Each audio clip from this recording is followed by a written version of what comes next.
For Dali, the most perfect food was that which had a hard shell protecting the soft and nutritious mass inside. He loved eating sea urchins.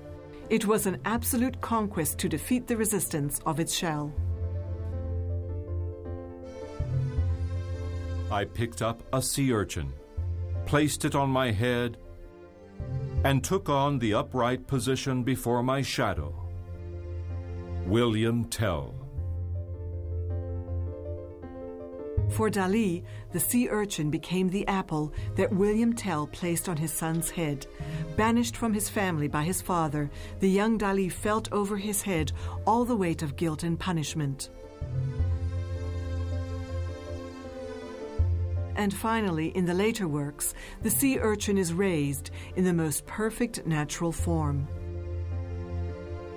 In the sea urchin, all the virtues and splendors of pentagonal geometry are found resolved. It is a creature that weighs with real gravity and does not even need a crown, since, being a drop sustained in perfect balance by the surface tension of the liquid, it is whirled, cupola and crown at the same time, and therefore universal.